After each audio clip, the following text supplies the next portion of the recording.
try it again. So yeah, check if it's on your stuff. Yeah, I wonder, Okay. what do you think? Is there going to be a time when we're not all doing the when we don't actually talk about the COVID stuff anymore?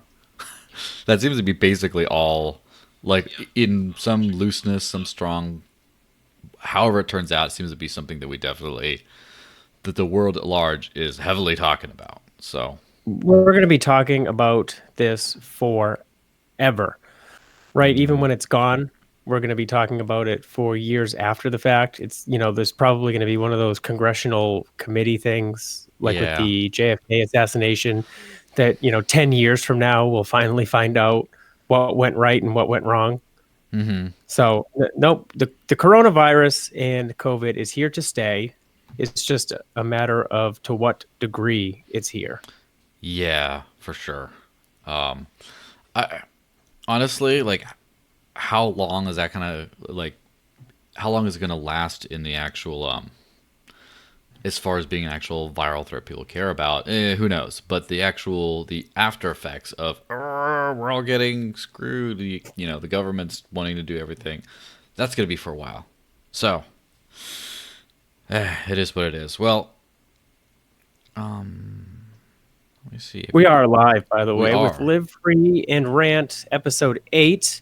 We've titled this of Censorship and Karens. I'm Chris Maidment. How you doing, Joel? I'm doing pretty well. I'm just checking 1.5 million little notifications and streams just to make sure that it is actually working. Of course, this is all experimental technology. We're all Well, our producers out in the back room have really got this nailed down for us. There's no worry about that. The great production team here of Joel. So yes, and so there's always that.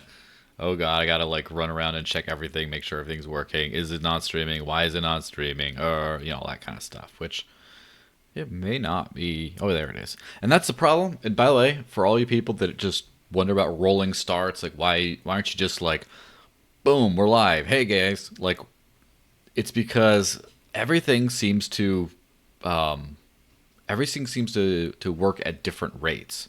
So for example, if you can't just hit record and go, just it all starts live. No.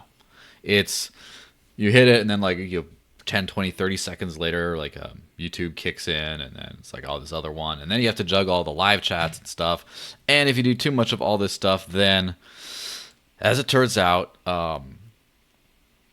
yeah, then it crashes your computer, and then it all goes down the toilet, and that yeah, the sucks. good news is we don't really care about the live chats because we don't care what anybody else thinks, right?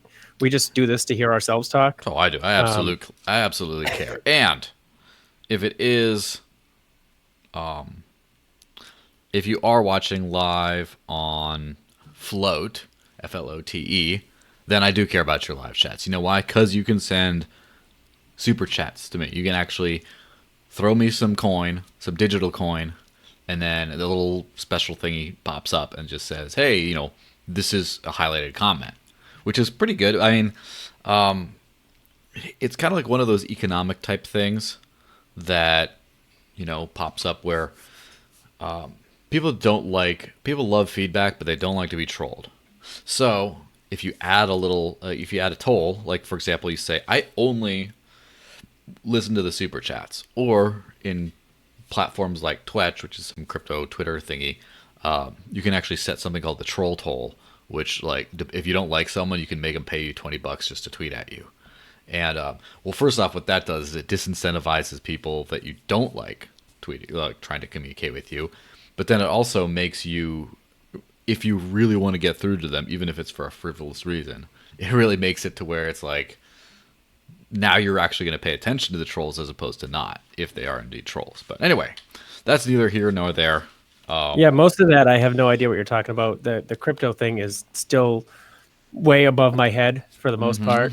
I joined library, so I publish to library now, and I get like LBCs, which are Yeah, library coins, I guess. yeah, library And I credits feel like a rich specifically. person because I have hundreds of them, and it turns out it's worth like 4 cents. But Yeah, whatever, although it is I'll fun. take my 4 cents for streaming. It is funny because the value of that has quadrupled since I started in March. So, I'm like still not rich, but whatever. Anyway, library seems like a great jumping off point because there's this whole Tara Reid thing going around. You want to fill the folks in on what that whole thing is about? Yeah. So remember that hashtag Me Too movement, right? Mm-hmm. Where, what's his name there? Kavanaugh on the Supreme Court was being accused of sexual assault, Mm-hmm. as were numerous people in Hollywood. And Hollywood was kind of flushing itself down the toilet, which is completely deserved. Mm-hmm. But everybody was coming out with these, believe all women. Every accusation deserves to be heard and taken seriously, which I agree with. Every accusation does deserve to be heard and taken seriously, and it needs to be investigated and fully vetted. Apparently, unless you're a Democrat, and that's not me saying that, that's apparently the world at large, right? So Mm. this woman, Tara Reid, in 1993 accused Joe Biden, who at the time was a US senator, of inappropriate sexual conduct. And according to her, uh, the way he looked at her and talked to her and maybe touched her, I'm trying to find it in the article I have up on Mm-hmm. my page right now, um, was very inappropriate, made her very uncomfortable. She talked to people about it at the time. She talked to her neighbor, who 2 hours ago, this Business Insider story came out saying that her neighbor at the time has gone on the record supporting her allegations. And her mother called into CNN's Larry King Live in 1993 to talk about her daughter's problems with a prominent senator. Mm-hmm. So all of this is, when they look at these claims of anybody else making these accusations, they go back to the time that it happened and they see if there's any corroborating evidence. Like, did you talk to anybody about it when it happened? Because that's one of the big, I guess, telltale signs of Mm-hmm. whether somebody is being truthful or not, or if they're just making it up a couple decades later. Because this was 27 years ago now. Yeah. Yeah. So So basically, creepy things done by politicians are not that uncommon, especially Mr. Creepy Joe Biden, the Democratic frontrunner, who now it seems like that seems to be the least interesting thing about him these days. It seems like the most interesting thing is, oh, this guy doesn't have his head screwed on straight, and he probably is not mentally fit to be driving, much less being the president. But that's a whole different conversation. He has a long and storied history of basically doing stuff that's really creeps people out. Unwanted physical contact, sniffing. Oh, the sniffing. Just so much sniffing. And just children, women, whatever, just being very, very much of a creep. And now, of course, the Tara Reid thing is a actual an example of what could clearly be, sexual harassment, sexual assault, depending on where you want to define that. But it's a serious case, and it's you from back in the day. It's not something that, oh, by the way, this creepy old weird guy that's now running for president, I have a political motivation to get him out of here. I'm going to just say I got whatever. It's like, no, back in the day, and those things always tend to surface. But here's the thing. First off, the was it Alyssa Milano was not kind of buying it, not buying the whole believe all women thing, which is very counter to what was being said before. Wasn't Lady Gaga going to do a PSA, anti-sexual harassment PSA with Joe Biden? And there's like a bunch of instances where his political allies have sort of circled the wagons around, this weird behavior. And as part of that, way back in the day, Tara Reid was, I believe her mother was on Larry King Live, and basically yes, yep. talking about this whole thing, like what should I do, and again, which is a great example of this was a problem back then, and people were trying to do something about it back then. Now that seems to have been scrubbed from Larry King Live. Now you can't really find the episode there anymore, and thankfully we have decentralized alternatives and content platforms for that. Let me just play a video here, and courtesy of Jeremy Kaufman, the CEO of Library, LBRY. And let me just hit this, and yeah, see you in a couple minutes. So, former staffer of Joe Biden, Tara Reid, is accusing him of sexual assault.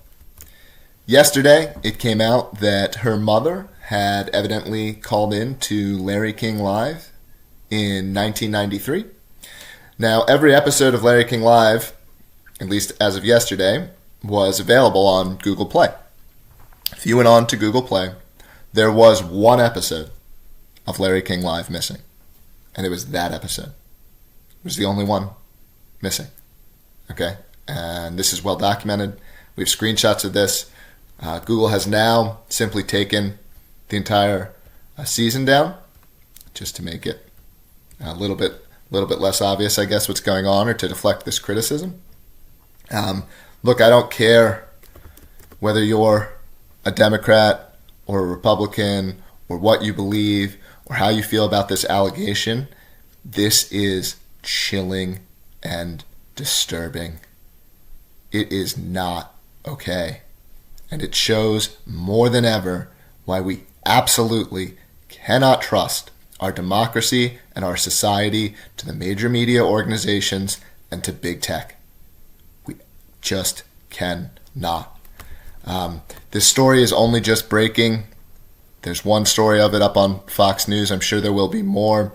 To help ensure that the truth is not lost, I'm offering $1,000 in LBC for someone to publish the episode to library.tv or to the Library Network, because I believe it is in the public interest, and I believe it is fair use that this information be preserved. Thank you. Wow. Yeah. That was it's pretty telling. So the whole Biden being a creep thing is something that I kind of just, assume that all politicians, especially someone like that, are probably doing some crazy stuff like that. And I kind of like keep that in the background. It's like, I don't really care about the day-to-day, this and that, all that kind of stuff. I know that the guy is absolutely, like, I'm not voting for him. I'm not voting for the other guy either.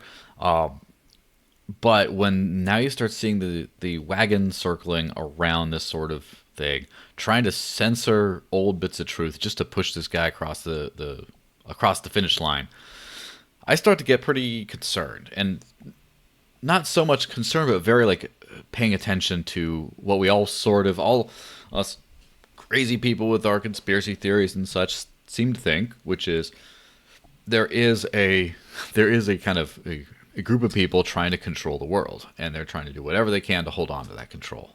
And there you go. They're circling the wagons, trying to keep the truth from coming out that would derail their favorite candidate. And thankfully, it's able to be. The interview in question was republished on Library, the decentralized platform, many, many times now since then, and it's all up there. And you can't take it down, and there you go. You can't keep the truth down, but you can keep it off of YouTube.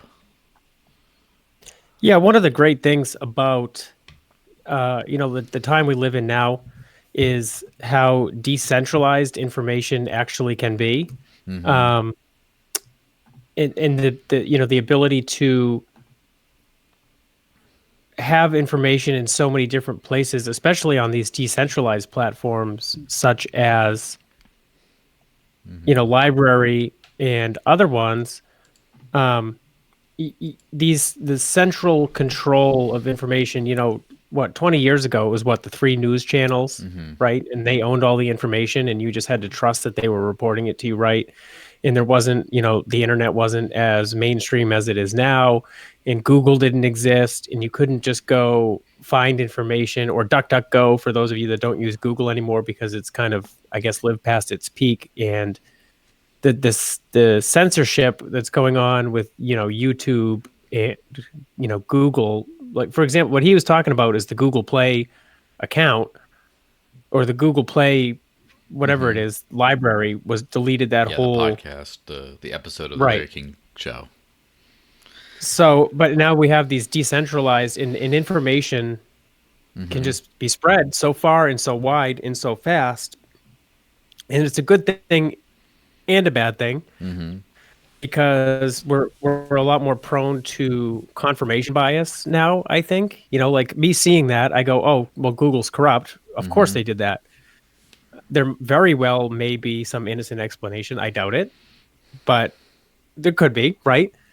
But you read an article on, or how many times have you clicked on a clickbait headline? I've kind of trained myself to not do it anymore, although I used to do it all the time. Is you click on these clickbait headlines because it says something that you want it to say. Yeah. And then you read this story that ends up being, complete garbage. You'll never believe You what know? Hillary Clinton said about the U.S. Constitution.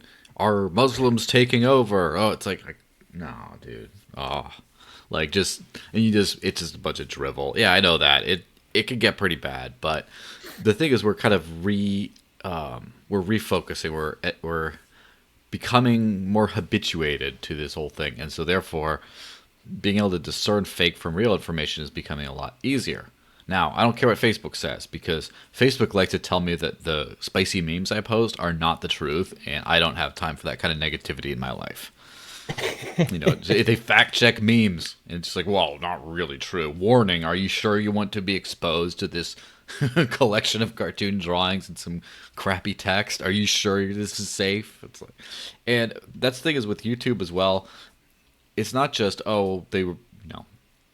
YouTube is specifically, the CEO has specifically said that they will remove all content that contradicts the World Health Organization. It's just that clear. Basically, if you say something that's inconsistent to what they say, they're just going to delete it off YouTube. You have no free speech on that subject. It's been very clearly stated. Now, what's especially funny is the World Health Organization has contradicted itself a few times over the course of the last few weeks because new information comes out and things like that. So essentially, YouTube decides what you can and cannot consume.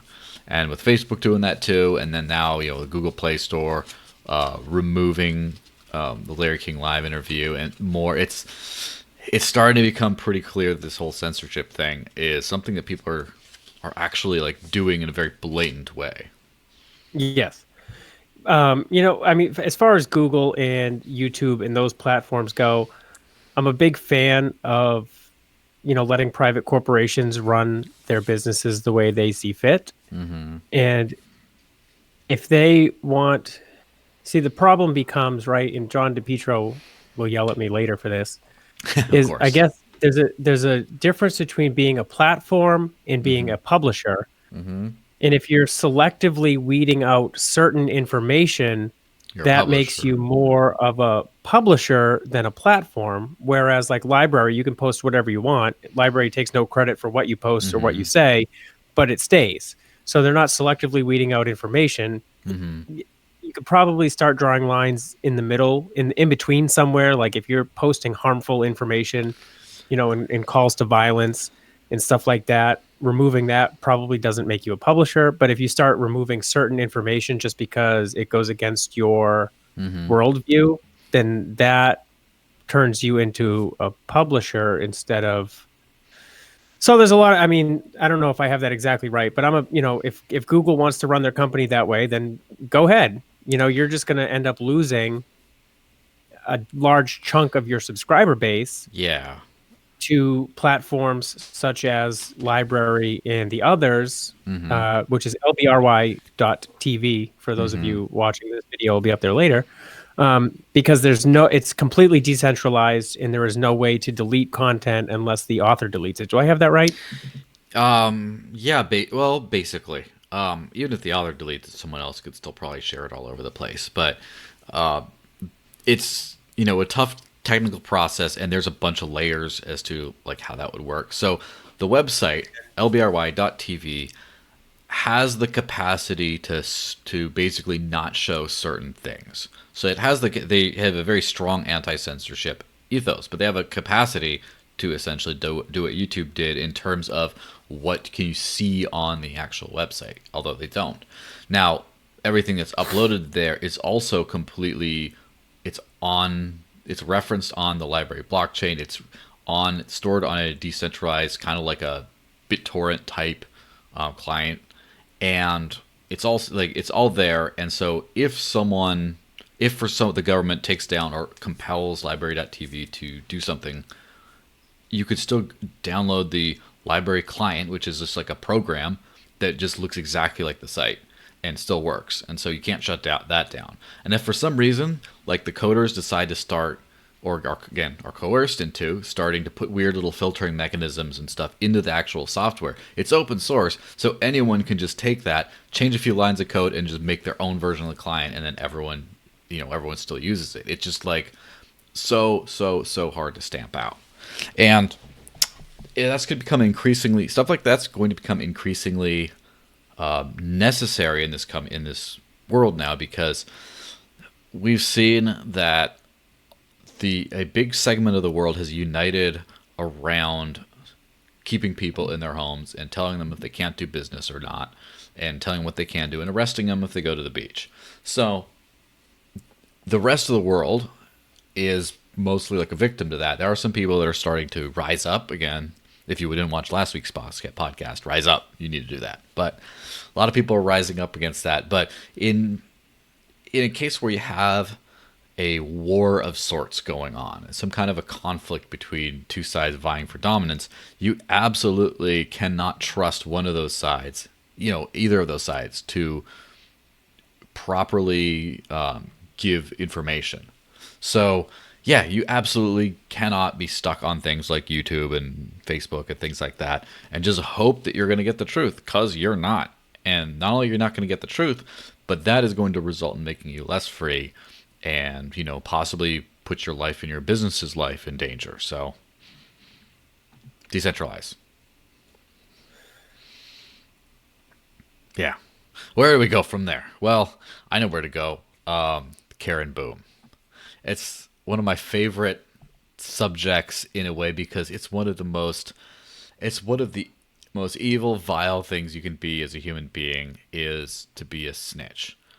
And it was specifically, I mean, listen, if you see something that's hurting other people and you cannot take care of it yourself, and then you tell someone who can take care of you, okay, I understand that. But if someone's living their peaceful life and then you just cannot stand it, so you go call someone like the cops and visit real world consequences on just some neighbor minding their own business, you are a terrible human being, in my most humble of opinions. And now that basically everything is illegal in some way or shape or form, even more than before, somehow, now we have a veritable boom of Karens going on. Yeah, we've talked about the Karen boom. This is probably the third or fourth week in a row that we've talked about the rise of Karens. Was it one of our podcasts titled "The Rise of the Karen"? I don't remember. Could have been. Anyways, when you get these busybodies, men and women of all different, stripes, you don't have to be a woman to be a Karen. We've already talked about that. But when you get these people that are, you start snitching on your neighbors for going for a walk or playing tennis, and if you're calling the police or the authorities of, whatever you're supposed to do in your local area, I agree with you. You're a terrible person. Just mind your own business, right? Like, if you're, and we've talked about this too, if you're that afraid of your shadow, then just stay inside and lock yourself in a closet for the next 18 months until you can go get this vaccine that's probably not going to work, because this virus is, more like the flu than they originally thought. Just leave everybody else alone. Yeah. What if I'm going for a walk or riding a bike or playing tennis or I'm on the beach or I'm surfing, and we can talk about this after, out in Rye, New Hampshire, the police chief is starting to arrest surfers, I guess, or warning them that he's going to. You just stay in your house, leave other people alone, mind your own business. Yeah, I mean, the Karens frustrate me to no end. And also you can't really surf that close to each other to where you're at risk, but that's a different story. Now, the thing is, the police and government and things like that are capable of all kinds of nasty, horrible things, but there's so few of them compared to the people that you can get away with a lot of types of things usually. Like even all your states under complete lockdown, whatever, and okay, fine, go out, sneak out for a walk when you want. No one's gonna get you, probably. Who knows? Again, I'm not endorsing. I'm not telling you what to do. Just think it out loud. Now, the presence of having a Karen around means that now all their numbers of eyes and ears are multiplied, and it just basically like it's an entirely hostile world out there now with a bunch of people looking to, stick the cops on you for doing something that doesn't hurt anyone. And I'm going to go to one of these stories in just a second. But first, as a reminder, right up here is the subscribe button. Make sure you subscribe. On that side is a Patreon button. Make sure you throw a few dirty fiat dollars. And right over here is the crypto donation thing. Make sure if you have any cryptocurrencies and you like what we're doing, you throw some money that way. And of course, if you happen to be watching on Float, Flote, or flote.app, float.app, then you can get in a little live chat and then you can throw some super chats in. But anyway, now on to the first big story of this. Here we go. Texas cops use undercover sting operation to arrest women offering salon services at their homes. Yeah, I saw. So one of my Facebook friends posted this earlier today, and said, thank goodness Texas has solved every other crime in the state that they're able to go after these, these little petty criminals. Mm-hmm. And it reminds me of a story about, I think it was this winter maybe, mm-hmm. where the Hillsborough County Sheriff's Office in Florida, not New Hampshire, thankfully, was setting up sting operations, and this was pre-coronavirus and all that, right? They were setting up sting operations to get those dreaded unlicensed handymen off the streets, because heaven forbid somebody tries to paint Granny's house and they don't have a permission slip from the government to be able to paint Granny's house. So this kind of it tells the same kind of story.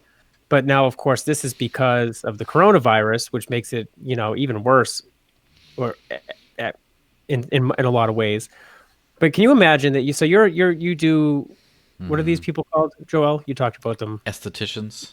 Thank you. I can't say that word for some reason.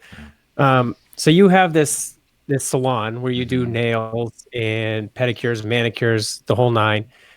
And all of a sudden, the government came in and forcibly closed your business, and now you have no income, and you have no way to put food on the table, and you've been waiting weeks for unemployment to come through because the government can't do anything efficiently, and so you're starving. You have no money, you have no food, so you just decide to keep working from the safety of your own home, giving people the option of whether or not they want to come to you.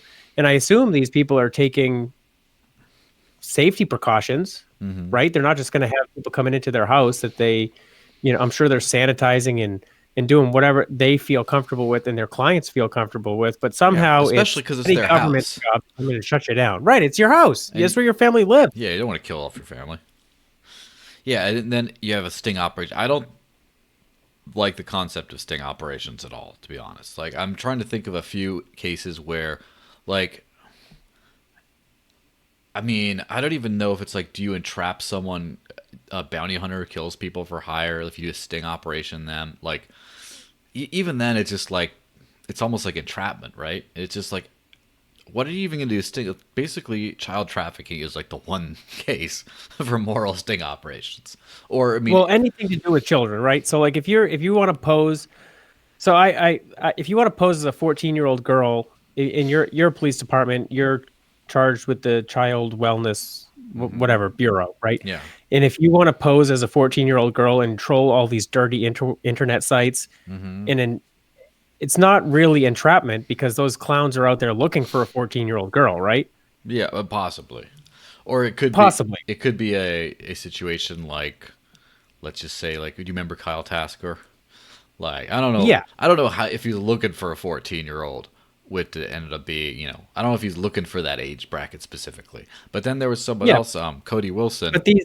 But the cops, when they're talking with the people, they make it very clear what their age is, right? Mm-hmm. So, first of all, children can't consent to anything, right?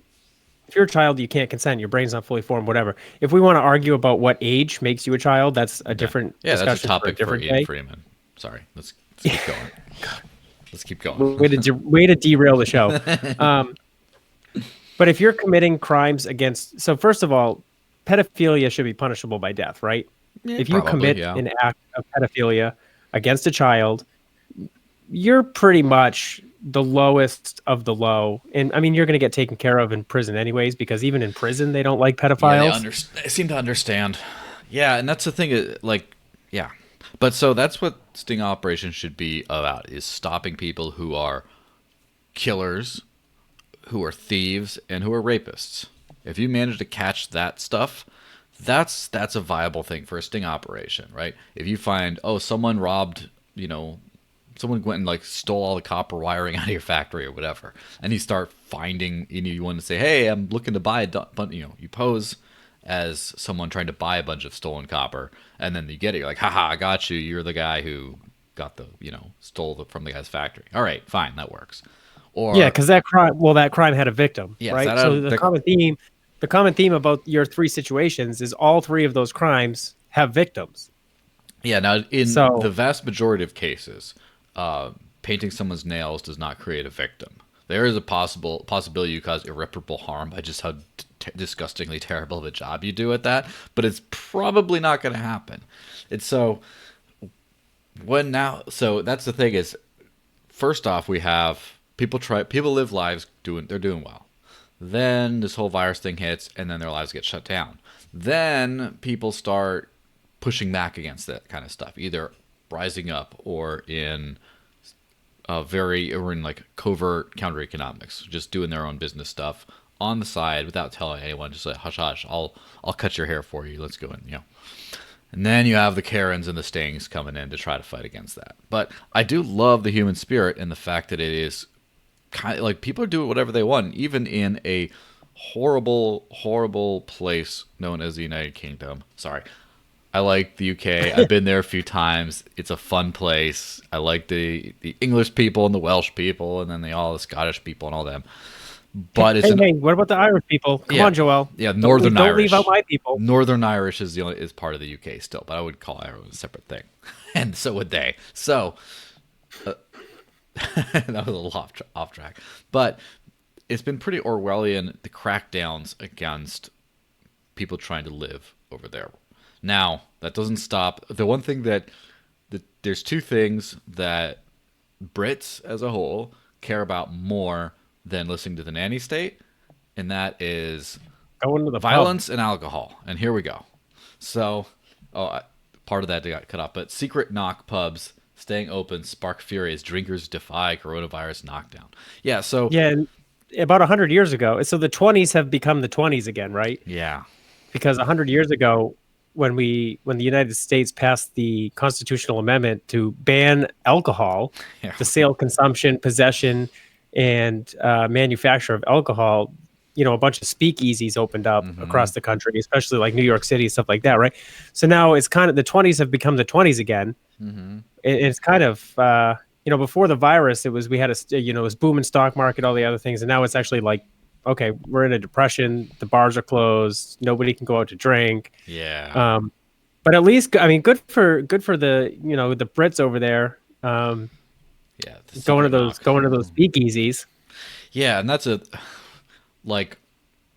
you imagine going to the pub, not just drinking, but specifically going to the pub is probably one of the, if not the most, it's one of the top 2 or 3 most culturally significant activities in the UK.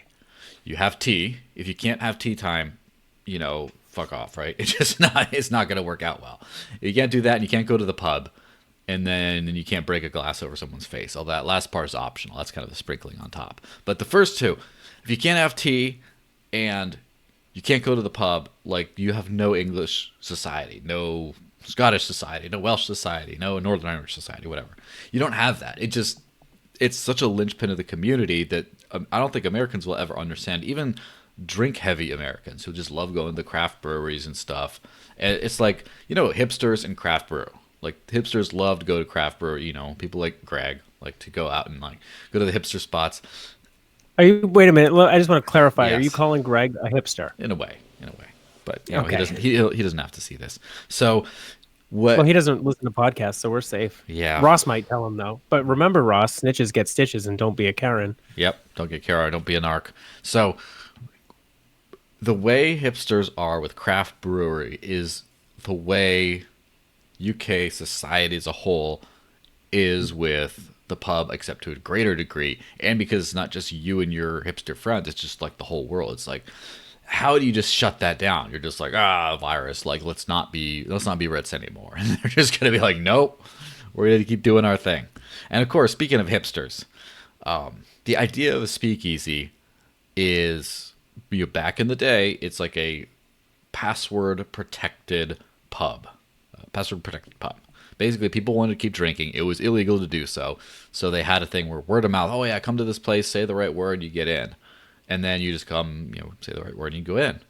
And then at some point, alcohol was legalized in the US. And then you didn't need a speakeasy. It's just extra. It sounds like drinking with extra steps, right? It's just like, why do you need extra steps? Just give me in, don't put steps in between me and my drink.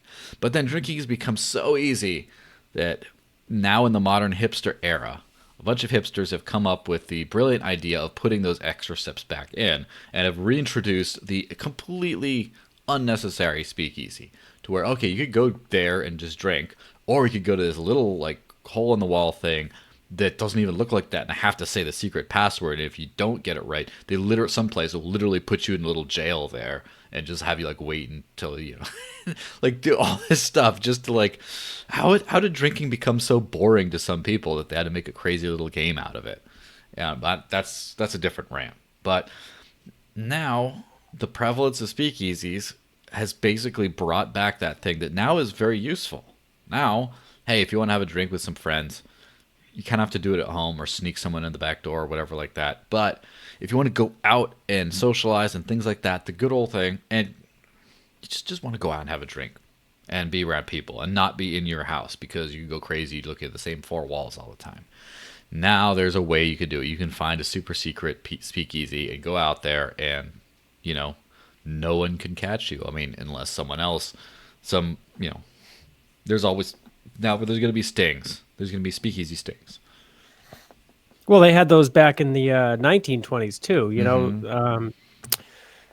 I think that's how the FBI was formed, if I remember correctly. I'll have to double check that before somebody else tells me how wrong I am.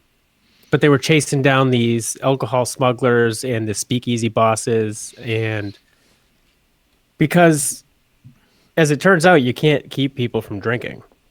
Yeah. And it actually made it more dangerous when it was illegal. Hint, hint, marijuana. Hint, hint, other substances, right? It made it more dangerous when they banned it. And not only did it make it more dangerous on the level, because people were, now every alcohol trade was illegal. So there's no, quality controls. There's no major companies that are making it in strict, free market standards where if they do a bad job, they're going to get put out of business or whatever. But now, not only that, but you have these government agents with guns chasing them down. I would say at high speed car chases, but I don't know how fast cars went back then. Maybe 30. That's high enough.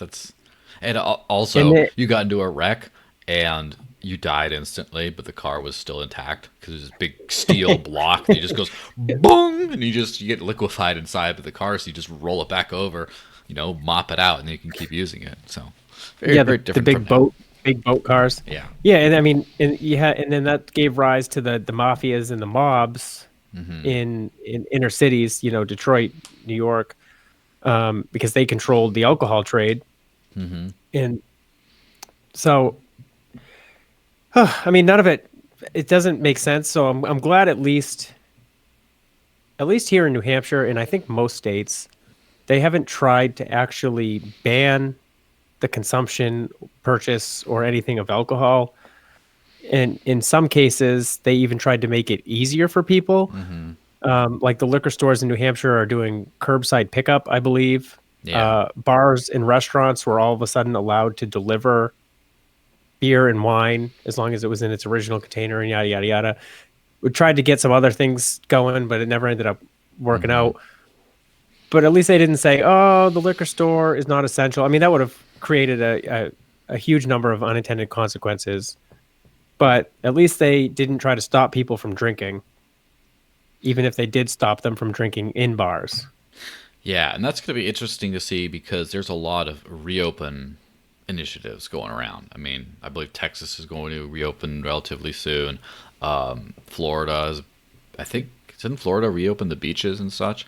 Like, there's a bunch of things that are happening, and then they get to be guinea pigs for the rest of the world. And well, we're all sit all here, all like sad that we're not able to do that. But if you think about it, right now we got a lot of people being funneled into Walmart, and I'm terrified when I want to go. I have to go to Walmart because it's just full of the most nasty, filthy people possible, and they're everywhere, and they're gonna kill me. And so, I'd much rather have. I'd much rather go sit in a table 6 to 10 feet away from some other guy in a bar, and just the waitress is squirting down all disinfecting everything like every 5 seconds, and just like, all right, maybe a little bit annoying, but you just sit there with your pint and just maybe. There's still the guy 6 feet there. You're like, hey, so what have you been doing during this whole thing? And you can still, people yell in bars anyway, right? So it wouldn't be any louder than normal. Yeah, and also like, it's got to be one of the most disinfected atmospheres in the world because of all the alcohol slushing around. Of course, that's an ignorant comment. I'm just trying to be funny, but I'm being pretty sure, pretty soon, these few other things, people want an outlet. They want to go out and have a drink, not just drink at home. They want to go out and have a drink. They want to. Yeah, well, you want to see your friends. Yeah, they want right? to fix. You want to see somebody in person. Yeah, they want to fix their hair. Want to fix their nails. Want to just. And the fact that they can't for so long, it's like, all right, we'll not do that for a month or so. But then people are going to start just doing it again in some way. And whether it's openly defying orders by opening the business back up, or whether it's in secret, it's going to start to happen. And then we're going to see like the government do what it does best, which is crack down on innocent people doing nothing wrong. And that's when it's going to become interesting. So you might have, say, some local beloved bar that just opens up and has this whole social distancing plan for like how you're going to have people come in and out.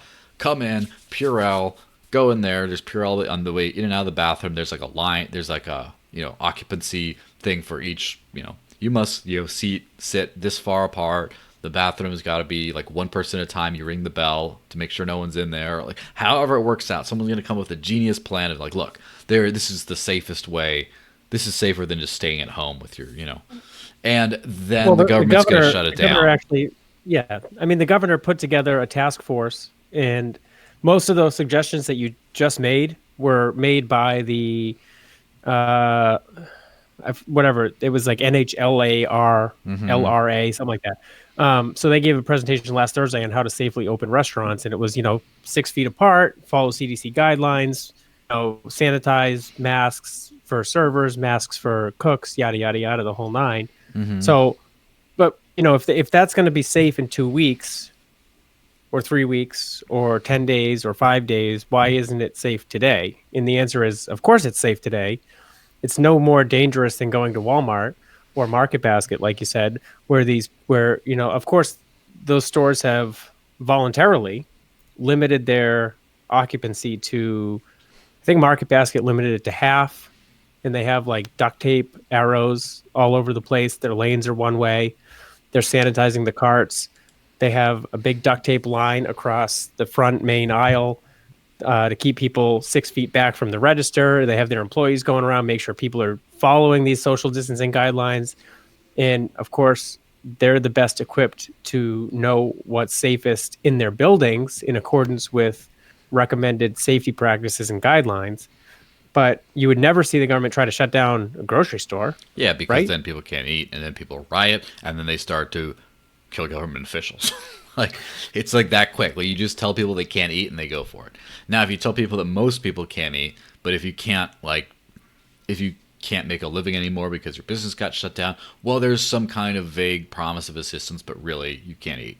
And then those people get mad. Yeah, but the most disturbing part of this, right? Like, all right, so the government, this is what, 6-7 weeks into this now?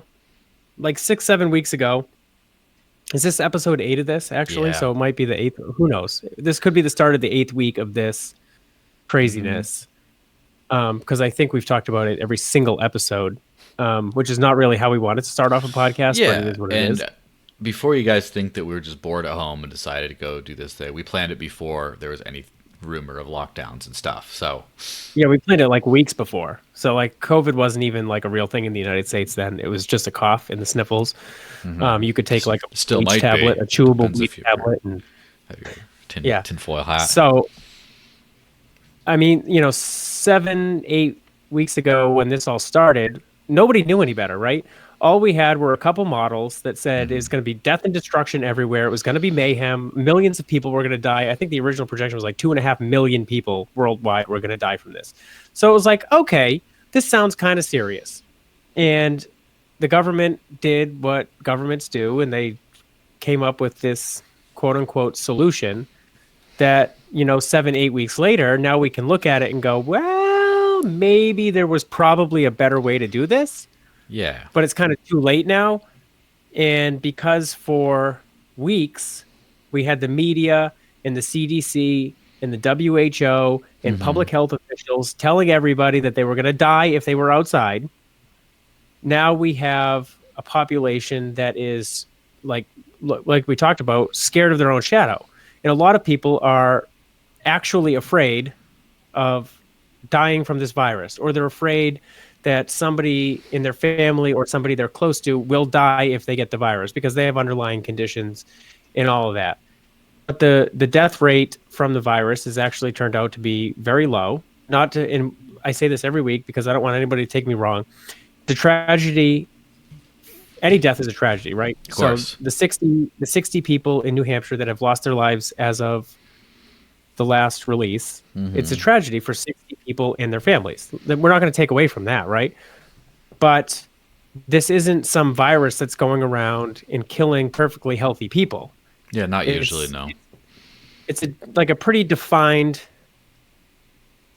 at-risk population. The older you are, the more at risk you are. And if you have these certain underlying conditions, the more at risk you are. So for that population, I can understand why you might be a little bit afraid of catching the virus, right? Yes. But there are people that are perfectly healthy, that are young, and they're absolutely petrified of getting this virus, or for some reason they think that they're just going to, spread it around to a bunch of people. And so anyways, I'm getting off topic here, but so for 7, 8 weeks we've been lied to by public health officials. Not necessarily, they didn't do it intentionally at first, I think, but now we have to somehow find the way back towards rational thinking. And if you are an at-risk person, or if you live with somebody that's at risk, or if you're in close contact with somebody that's at risk, then you're going to have to do different things than 15-year-olds just going to high school and then going home with their parents, right? Yeah. So we also have to remember that there's other ways to die other than getting the coronavirus.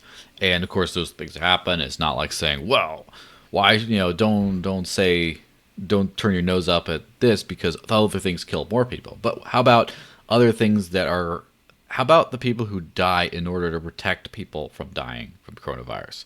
And I'm not in order to, but ostensibly what people would say. So, for example, first off, the healthcare system, a mess, because the hospitals are not full. I mean, as locally here, let's just say before someone says, "Oh, I know okay, whatever." Locally, the hospitals are absolutely not full with coronavirus patients. In fact, hospitals are laying off staff. They're furloughing staff because basically, rather than designate just a few hospitals specifically for COVID cases, it's like now basically everyone, and it's very hard to get regular care. And so my anecdotal evidence is not something I've looked into intensely, but just from people close to me who I know. You cannot go get an endoscopy to see if, say, you have an ulcer or whatever They just won't see you for at least a couple to like 2 weeks. You would be able to go in that normally, but now if you have some serious condition, basically they wait until you're like basically dying before you become a super urgent case, and then they'll let you in. Another friend has his cancer treatments have been delayed by several weeks. Like he could be terminal. Like, Yeah, and these yet, stories are. I mean, it's yeah, anecdotal on your end, but everybody has heard these stories or knows somebody with these stories. yeah, And and a data point to back up what you're talking about. We had a new data release from the New Hampshire Employment Security Office last week with a breakdown of unemployment claims by industry. The top three were, the top one was food services and drinking places. That's not a surprise. of All the course, restaurants are closed. Second was administrative and support services. And then third, a very close third, was ambulatory healthcare services. So that's 10,115 number of claims filed in New Hampshire. So that's 10,000 healthcare jobs. And then next one down is social assistance at 6,000 jobs.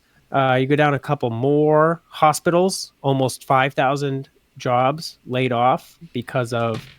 So I mean, it's ironic in a sense. And then if you go down a few more, there's nursing and residential care facilities at 2,300 jobs. So I mean, we're talking about this healthcare crisis that was supposed to overrun the hospitals, but now, I mean, that if you add up all those numbers I just gave you, that's over 20,000, right? So that's 20,000 healthcare workers out of a job in New Hampshire, when a couple months ago, the total unemployment in New Hampshire was like just over 20,000, roughly. yeah, and with it come all kinds of different problems. Like obviously, the healthcare crisis means there's a lot of people who had issues that now won't get care and might be at risk and might die. Then of course you have unemployment, and then the depression that comes around with that. You have increase in substance abuse and domestic violence and just overall degradation of health. It's there is a human toll to all of this, and unfortunately, like when we're the biggest human toll. So we'll talk about the biggest one just in a second. But if you don't believe in freedom, if you're just kind of comparing numbers, you cannot, even in that situation, you cannot say, "Oh, we want to prevent all these potential coronavirus deaths," without weighing in a cold-hard-headed way, the statistical deaths that will likely happen, and just not just in the short term, but also down the line from like long-term effects of poverty and starvation and things like that for the next several years as a result of this. You got to weigh those statistics side by side if you don't care about freedom. The problem is, I do care about freedom, and it's basically the entire reason why, not just in the U.S., but everywhere, so many other places in the world, people went in and started shooting people and getting shot just so they could do things their own way, just so they could have that live free or die, just so they could have something that they could call their own, something they could call their own self-directed life before they don't have a life anymore. And all this, we risk losing this precious freedom forever. And one reason why I've always been so interested in economics is it's sort of the freedom science, because you can actually put down on paper numbers that are associated with why freedom is better than not freedom.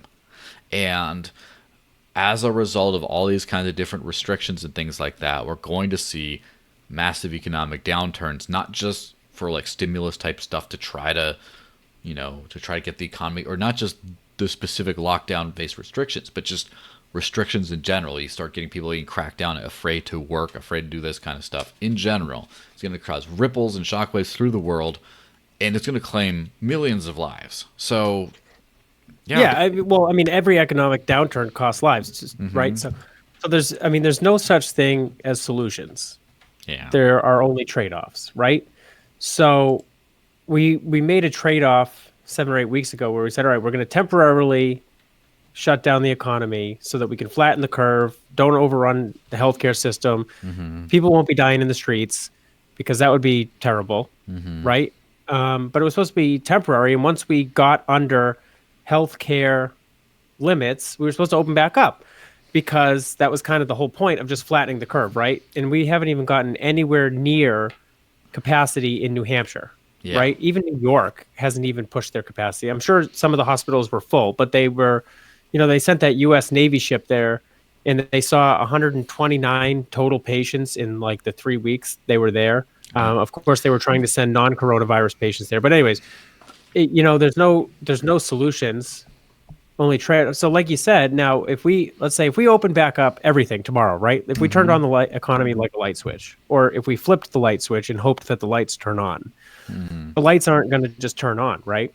Because if we opened up every restaurant in the state tomorrow, how many of them would be full? Probably None. very few, right? I can think of one in Manchester, and that would get probably a fair amount of business just because he has a lot of friends in the Liberty community. And I'm sure there's a couple. I think there's one in Concord where the owner is friends, with the Liberty community. So these people would probably more so than others flock right back. But I mean, the general population isn't just going to rush back out to normal, right? They're not going to rush into restaurants until they know that they can feel safe there. They're not going to rush back out to these quote unquote non-essential businesses until they know that that business is going to do stuff that makes them feel safe, right? So if you're going to get your haircut, you want your barber to wear a mask and gloves or whatever the situation may be. But by and large, people aren't just going to rush back out and get back to life as normal. That's Yeah. not going to happen anytime soon. Also, the people at home, do they have any money to spend? Well, that's another important point, right? I mean, that $1,200 stimulus check from the federal government only goes so far, especially if you buy a new gun with it. Not saying I did that. Not saying I didn't. Yeah, pleading the fifth. Well, that's the other thing is you can't, it's not an on-off switch. It's like restarting someone's breathing. Right? They stop breathing for a while. You can hold your breath for only so long, after which you pass out.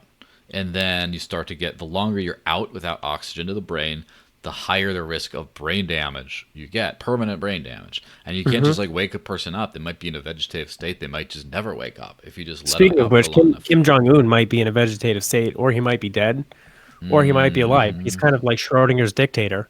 Yeah, that is that's one of those things where there's a very human toll and element behind everything happening in North Korea, and I choose to just find the humor in it all, because enough sad things in the world. The fact that guy who's as white as 3 North Koreans is basically he soaked up all the food that everyone else should have been getting, and the joke is that the doctors there have no idea what it's like to operate on a fat person, so they screwed it up, and that's what happened.